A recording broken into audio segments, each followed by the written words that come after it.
আজকে রান্না করব চিংড়ি মাছ দিয়ে চাল কুমড়ো দিয়ে, যা কাঁচামরিচ আর হচ্ছে পেঁয়াজ, একদম সিম্পল রান্না। এত সুন্দর হয় রান্নাটা, যা কল্পনা করার মতো না। মূলত হচ্ছে হাত দিয়ে মাখায় রান্না করব। আমি দেবো প্রথমে সাদা সয়াবিন তেল, একদম অল্প করে। তারপরে দেব কাঁচা পেঁয়াজ এবং কাঁচামরিচ। তারপরে দেবো চিংড়ি মাছগুলো। তারপরে দেবো হলুদ। তারপরে দেবো সবার শেষে লবণ পরিমাণ মতন। তাতে যা যেটুক লাগবে সে সেটুক দিয়ে নেবে আর কি। চাল কুমড়া যা অনেক মজা লাগে এভাবে রান্না করলে। ভালোভাবে মাখিয়ে দেবে,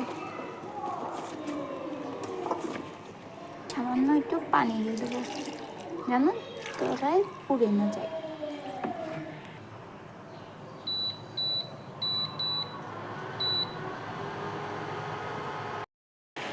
ভালোভাবে কষিয়ে নিয়েছি চাল কুমড়োটা।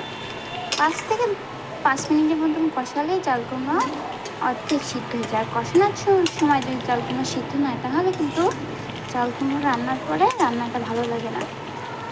আমার চাল কুমড়োর ফাইনাল লুক হচ্ছে এইটা।